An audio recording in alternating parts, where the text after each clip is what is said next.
Hola chiquitos, ¿cómo están? Sí, yo deseo que muy bien. Bueno, sean todos muy bienvenidos a mi canal Españolar. Sí, yo me llamo Emilia, soy profesora de español y portugués. En nuestra clase de hoy vamos a mirar si los dichos que ustedes eligieron sí, en el vídeo anterior.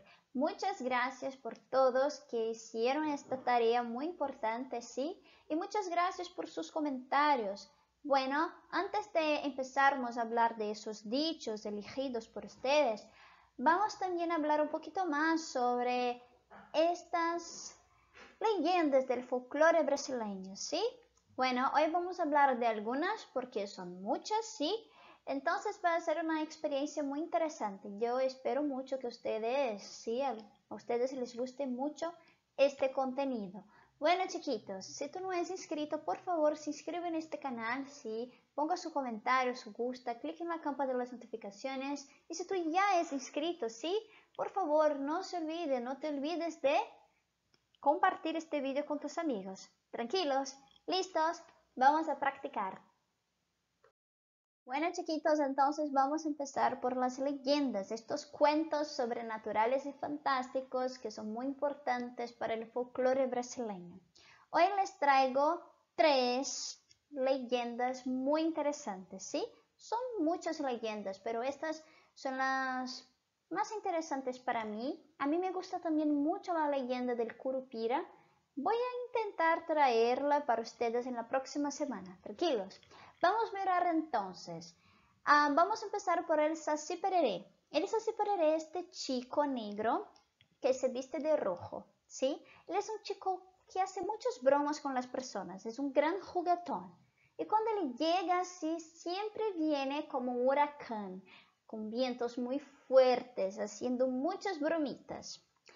Y esta otra, sí, este otro personaje se llama, esta serpiente se llama, na verdad, Boitatá. Sí, Boitatá.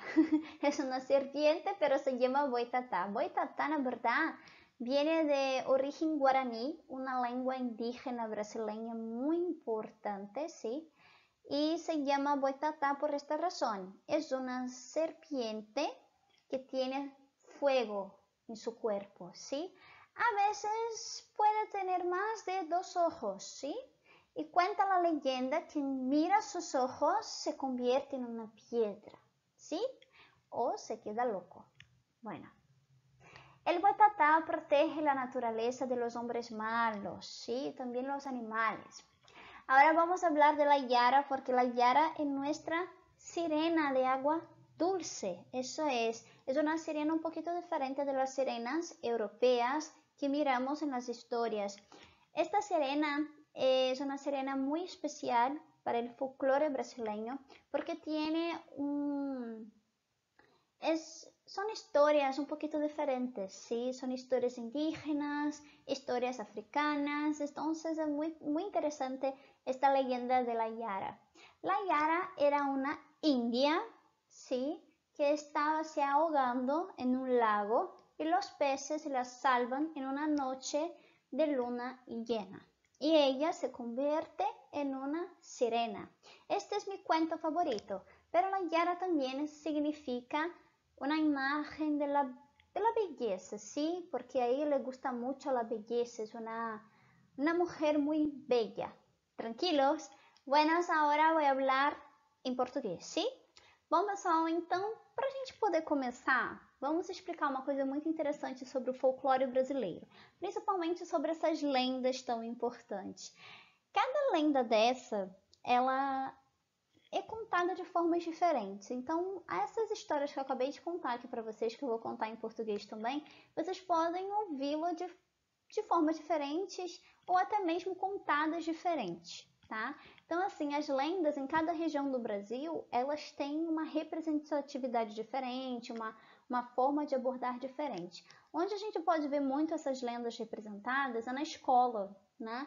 As escolas utilizam muito essas lendas para representar essa parte mais mística, sobrenatural dos antigos povos. Lembrando, né, que na aula passada eu falei um pouco sobre o folclore. O folclore ele nasceu principalmente das influências indígenas, portuguesas e africanas. Então é óbvio que existem vários contos sobre essas lendas por causa dessas grandes influências. E de como nasceu esse folclore? O folclore nasceu do inexplicável, né? Nasceu do sobrenatural, nasceu também, por exemplo, o boitatá é a representação do medo que os portugueses sentiam das matas densas brasileiras, né? Então, assim, eram muitos animais, era uma terra para eles, para os portugueses, era uma terra hostil. Então, muitas dessas lendas surgiam desse sobrenatural inexplicável, tá? Então, vamos começar. O Saci Pererê é um menino negro que se veste de vermelho. Na maioria das vezes, ele é representado como um garoto adolescente, mas ele também pode ser até um jovem adulto. Quando ele é representado como um jovem adulto, ele está sempre fumando um cachimbo e fazendo muita palhaçada. O Saci, ele tem essa característica muito contente, muito animada. Ele é um menino que gosta de pregar peças nas pessoas, ele gosta de fazer as coisas sumirem, fazer as coisas darem errado. Ele adora uma bagunça, ele adora uma desordem. Então, quando ele chega pulando na sua perna só, ele chega em forma de furacão, movendo tudo com muita rapidez, os ventos muito fortes. Então, para explicar, né, da onde surgiu a origem do Saci, para explicar coisas que aconteciam, como por exemplo, algo deu errado ou algo desapareceu, aí as pessoas diziam que era o Saci Pererê que tinha sumido com alguma coisa ou feito alguma coisa de errado. E ele estava sempre de longe rindo e zoando com a cara das pessoas, né? Aconteceu aquilo, ele estava sempre rindo das pessoas. Se você quiser capturar um saci, diz a lenda que você precisa de uma garrafa de vidro com uma tampa de cortiça. E assim você consegue capturá-lo. Você pode ver essa representatividade nos livros de Monteiro Lobato, que é o Sítio do Pica-Pau Amarelo. Uma obra fantástica da literatura brasileira que todo mundo, até quem não é mais criança, deveria ler porque é maravilhoso. E o boitatá, agora vamos falar sobre o boitatá. O boitatá, ele tem um nome de boi, o que para muita gente é esquisito.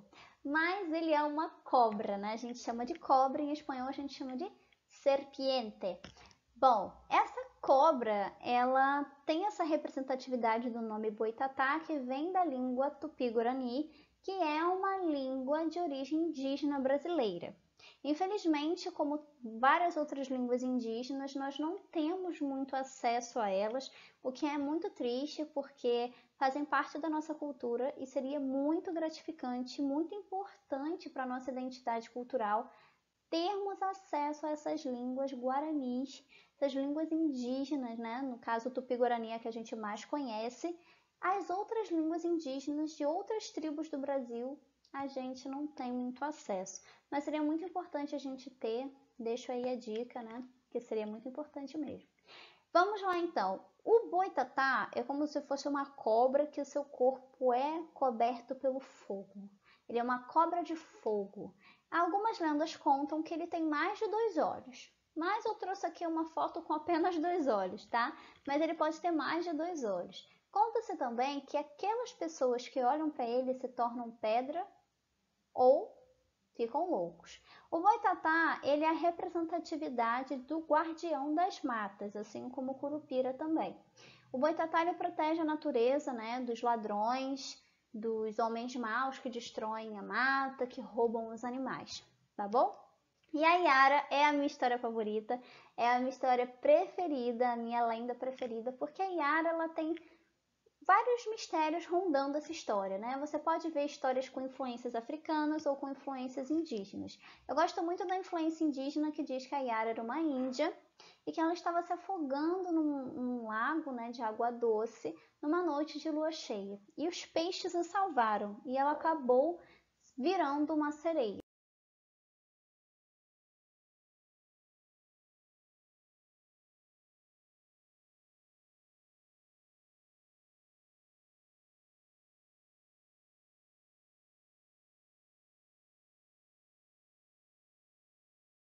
Bueno, chiquitos, entonces ahora vamos a hablar de los dichos y proverbios que ustedes eligieron en el vídeo anterior, ¿sí? Bueno, voy a hablarles cuáles fueron las frases que más salieron, ¿sí? Mira, tudo que é bom dura pouco. A próxima é: águas passadas não movem moinhos. La outra, quem não tem cão caça com gato. La outra, seguro morreu de velho. E não põe o carro na frente dos bois. Estas fueron las frases en portugués que ustedes más eligieron. Bueno, entonces hoy las traigo para ustedes en español y en portugués, ¿sí? Vamos a mirar con mucha atención porque los dichos y proverbios son muy importantes. ¿Sí? Utilizamos tantos estos dichos y proverbios en español y en portugués. Pero algunos de estos dichos y proverbios de una lengua a otra cambian mucho, ¿sí? Algunos son iguales, pero otros son muy diferentes. Y es muy interesante conocer estos dichos y proverbios para que podamos aprender un poquito más, ¿no? Hablar más naturalmente. Entonces miren con mucha atención, tranquilos, miren. Los placeres son por onzas y los males por arrobas. ¿Qué es eso, no? Qué frase extraña, muy rara, ¿no? Los placeres son por onzas y los males por arrobas. Mira com muita atenção. Isso significa em português, tudo que é bom dura pouco. Para ser muito honesta, são frases totalmente diferentes umas das outras, né? Vou começar explicando para vocês o problema dessa frase em espanhol. Los placeres son por onzas e los males por arrobas. O que acontece com essa frase quando nós que falamos português ouvimos, né? Vamos começar pelo seguinte, vou até colocar minha caneta aqui para ajudar, tá? Onças. Isso aqui, gente, é um problema, tá? Essa palavra aqui, em português, é o nome de um animal. Ela se escreve diferente, tá? Não se escreve com Z, se escreve com C cedilha. Mas em C cedilha é aquilo que é um C, só aqui para quem assiste meu canal e fala espanhol. E tem, ficou tão bom, né? Ficou um desenho muito certo, né? O C cedilha é porque com caneta eu não consigo desenhar direito. O C cedilha, ele é como se fosse um C com um negocinho assim embaixo. Não existe em espanhol essa letra, tá? Só em português. E o que acontece com essa palavra onça? Em português é um animal para nós. Então, quando a gente lê los placeres son por onças e los males por arrobas, nós raciocinamos que tem alguma coisa a ver com animais, não é mesmo? Os prazeres são pelas onças e os males por arrobas. A gente não consegue interpretar claramente, quando a gente não está acostumado, essas palavras, porque a gente tem que sempre lembrar que ditados, né, e provérbios, dichos e provérbios, são muito metafóricos. A linguagem não segue um padrão, muitas das vezes, tá? Muitas das vezes não segue um padrão onde as palavras estão no seu sentido real. Na maioria das vezes elas estão no sentido figurado. Então, quando eu digo em português, tudo o que é bom dura pouco, aí eu coloquei aqui a imagem de um sorvete, aí vocês vão estar falando assim, mas por que tem a imagem de um monte de sorvete? Para quem não sabe, eu amo sorvete, tá? Enfim. E eu coloquei aqui a imagem de um sorvete para se tornar ainda mais metafórico. Quando eu digo que tudo que é bom dura pouco, é que nem sorvete, para quem gosta de sorvete, né? Porque tudo que é bom dura pouco. Sorvete é uma coisa maravilhosa para quem gosta, não é mesmo? Perfeito. Só que dura pouco. Olha só como vem pouquinho ali, não é? Vem muito pouquinho nessa casquinha aí, não é mesmo? Exatamente. Então, tudo que é bom tem um prazo de duração. Então, tudo que é bom dura pouco. Aí o aluno fala assim, mas por que a gente não fala a mesma coisa em espanhol? Porque de uma língua para outra, isso muda, né? A forma como se constroem esses ditos, esses ditados, esses provérbios vão mudando, tudo bem? Então, los placeres son por onzas y los males por arrobas. Tudo que é bom dura pouco. Tranquilo? Abajo, lo pasado pisado. Lo pasado pisado. Este é incrível, não? Significa em português, águas passadas não movem moinhos. Lembrando, pessoal, que em português existe SS, em espanhol não existe dois S's, só em português, tá? Eu até coloquei uma observação no vídeo passado, porque o meu computador acabou traduzindo, né, a palavra pressa com S só. Mas se a palavra pressa estiver com S só, é presa, tá? Então precisa de dois S. Meu computador corrigiu porque ele estava no automático para a língua espanhola. Então quando ele viu dois S, ele já quis corrigir. Mas não é presa, é pressa, tá bom? Com dois S. Com S só fica presa, que existe em espanhol também. Então cuidado.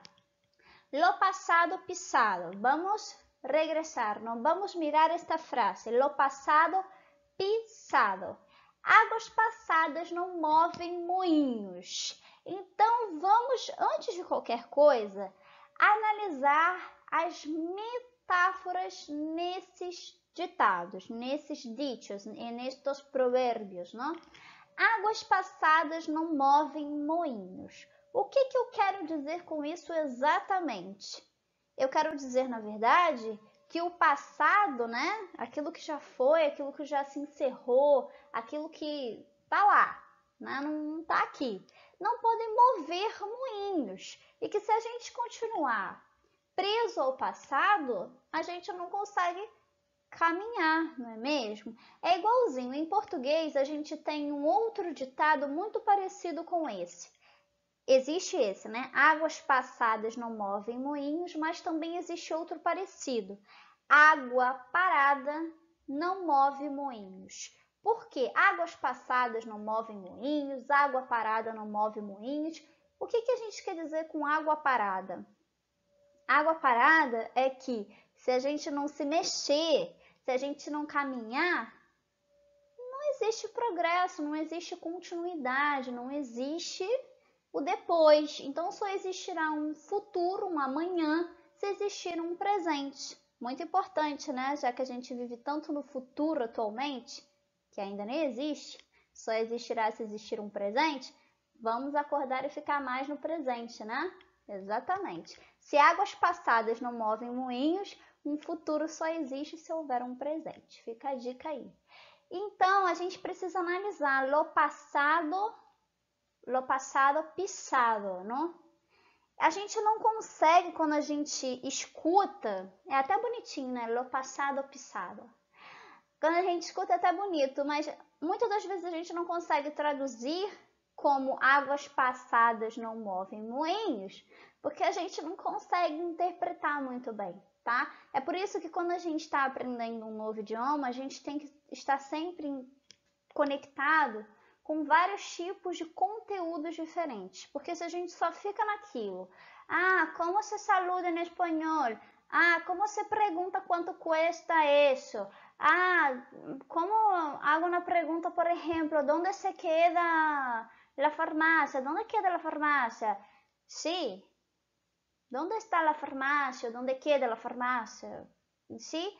Si quedamos solamente con estas frases, con estas perguntas, não é algo muito bueno. Tranquilo?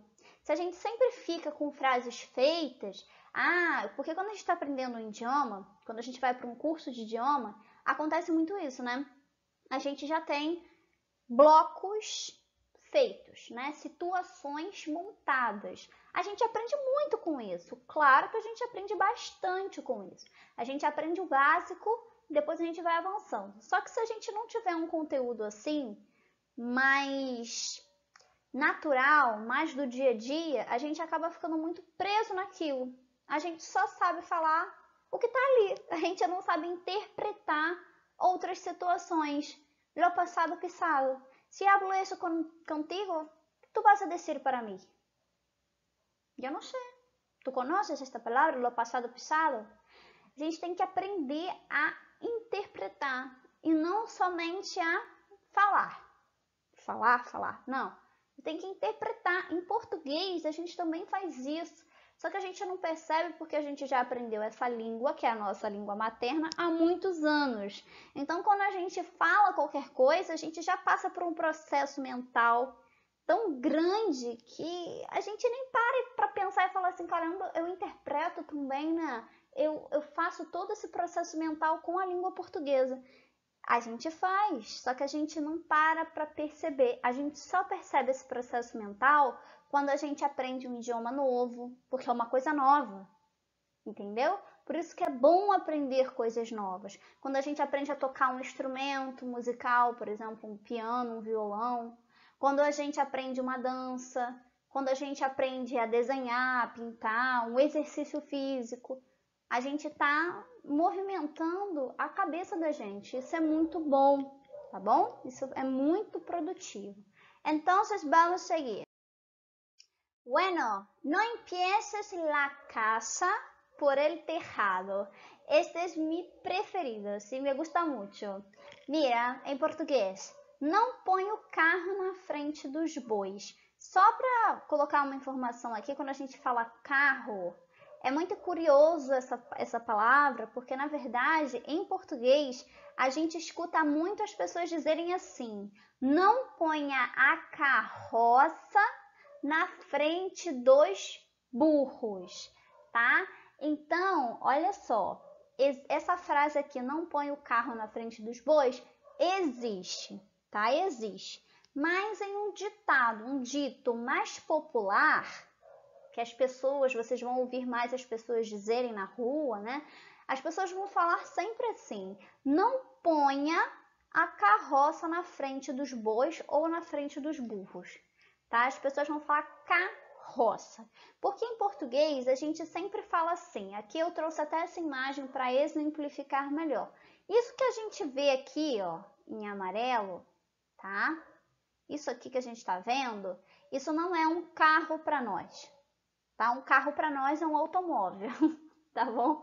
Isso para nós é uma charrete ou uma espécie de charrete, como se fosse isso, né? Porque uma charrete, na verdade, é feita de madeira, ela é aberta, aqui no Brasil é diferente, né? E também, enfim, tem as antigas que eram diferentes. Não põe a charrete na frente dos bois, ou não põe a carroça na frente dos bois. Teria uma outra interpretação, mas isso aqui a gente não chama de carro, tá bom? Não ponha o carro na frente dos bois, existe, mas é muito mais comum a gente ouvir: não ponha a carroça na frente dos bois, a charrete na frente dos bois, tá bom? Bom, en español, no empieces la casa por el tejado. Es muy increíble esta frase, ¿no? Mira, no empieces la casa por el tejado. ¿Qué es el tejado? Chicos, como em português, tejado. É como se fosse o telhado, tá? A gente não pode começar uma casa construindo o telhado, ou pode? Aonde estão as paredes de sustentação? Aonde está a fundação da casa? Vai ficar flutuando no ar até a gente construir? Então, quando ele diz no empieces la casa por el tejado, ele quer dizer que não podemos empezar por el tejado se necesitamos construir la casa abajo primero, ¿sí? La parte inicial de la casa. Tranquilo? Então, nós precisamos primeiro construir a sustentação da casa para depois a gente construir o telhado. Por isso que quando a gente diz em português, não ponha a carroça na frente dos burros ou dos bois, nós queremos dizer o que com isso? Que olha bem essa imagem, se eu colocar uma carroça na frente do animal que puxa a carroça, como é que eu vou andar? Não sei. Não vai ser possível andar, não é mesmo? Então a gente precisa interpretar. Se eu começar a construir uma casa pelo telhado, como é que a casa vai ficar em pé? Como é que o telhado vai ficar de pé? Ok? Então, esse ditado, na verdade, é para a gente prestar atenção e entender que é necessário a gente começar uma construção lenta e devagar, ter uma sustentação para depois a gente ter a parte superior. E em português, não ponha a carroça na frente dos bois, seria mais como Você não pode fazer... Vamos aqui criar uma situação, né? Eu quero escrever um livro. Vamos pensar assim, eu tenho até um livro aqui muito bom que eu posso depois até indicar para vocês. Incrível esse livro aqui, gente. Muito bom. A pessoa fala um monte de coisa ao mesmo tempo, né? O Cavaleiro Preso na Armadura. Vamos dizer que eu quero começar esse livro fazendo primeiro a capa do livro, né? O corpo, esse corpo aqui do livro, né? Vamos dizer que eu quero fazer isso. Mas primeiro eu não tenho que começar a escrever um livro pela ideia? Por que eu vou criar uma capa se eu não tenho um conteúdo? Então, do que me importa ter uma capa se eu não vou ter o conteúdo do livro em si? Então, nós precisamos pensar nisso, entendeu? A gente precisa entender que eu não posso colocar a carroça na frente dos burros ou dos bois. Por quê? Para onde que eu vou? Tudo bem? Então, eu primeiro tenho que pensar antes de agir. Eu tenho que entender como é que eu vou começar, da onde vai ser o meu ponto inicial, o início de tudo, tá bom? Abajo, chiquitos, a falta de pan buenas son tortas. A falta de pan buenas son tortas. Quem não tem cão, caça com gato. Essa frase em espanhol, meu Deus do céu, ela também é muito confusa para nós. Vamos entender o porquê. A falta de pan, buenas son tortas. Sim? Eu não sei se existe outra frase. Se existir, pessoal que assiste o meu canal que fala espanhol, por favor, coloca aqui embaixo, tá? Porque vocês têm mais acesso a isso do que eu, é óbvio, né? Se existir outra forma de falar isso, coloquem aqui embaixo. A falta de pan, buenas son tortas. Veja bem, pan, quando a gente lê essa frase, a gente pensa assim: pão é uma comida, não é mesmo? Exatamente. Pão, pan, pão. E tortas? A gente pensa que são comidas também, né? Então, tortas. O que acontece?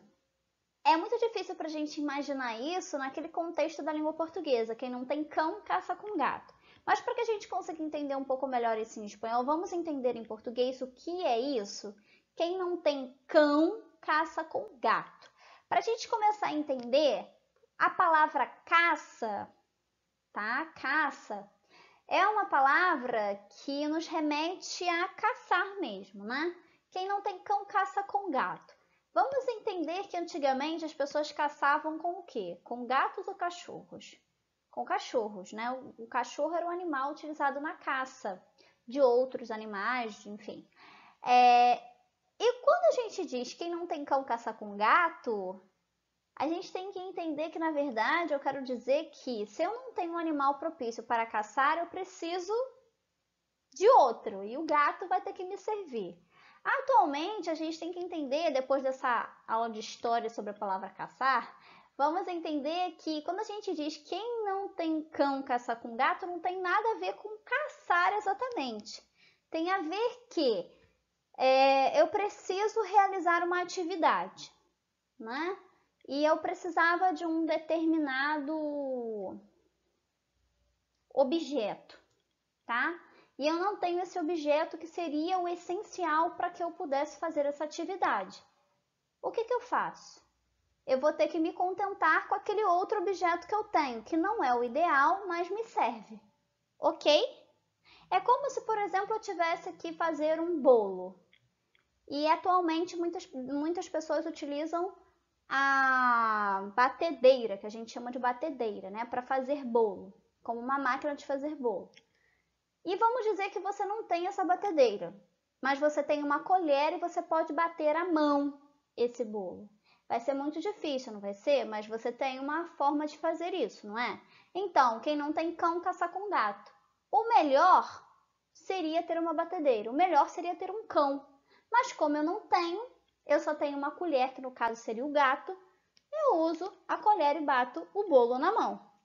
Quem não tem cão, caça com gato. A gente se vira para fazer as coisas, ok? E a mesma coisa acontece ali, ó. A falta de pan, buenas son tortas. Tá? A falta disso, bom é aquilo, ok? É como se fosse essa mesma analogia, tá bom? Más vale prevenir que curar. Mira, más vale prevenir que curar. Esta frase é interessante, não? Seguro morreu de velho, mas vale prevenir que curar. Seguro morreu de velho. Então aqui eu trouxe também uma linguagem bem metafórica nessa imagem. As imagens, gente, elas não estão aqui por acaso, tá? Elas estão aqui para exemplificar. Eu trouxe aqui, né, uma imagem de um dia ensolarado e uma menininha com guarda-chuva. O que isso significa? O seguro morreu de velho. Tecnicamente, está um dia ensolarado, mas pode chover. Então, a menina preferiu se precaver, se prevenir e levar um guarda-chuva num dia ensolarado, ok? O seguro morreu de velho. A gente diz muito isso quando, por exemplo, a gente leva um guarda-chuva num dia assim que está ensolarado, mas tudo pode mudar, né? Então, é como se fosse o seguro morreu de velho. A gente diz isso, mas vale prevenir que curar. Tranquilos? Bueno, chiquitos, es eso, sí. Tengan todos una buena semana, un buen fin de semana. Muchas gracias, muchos besos, salud y es eso.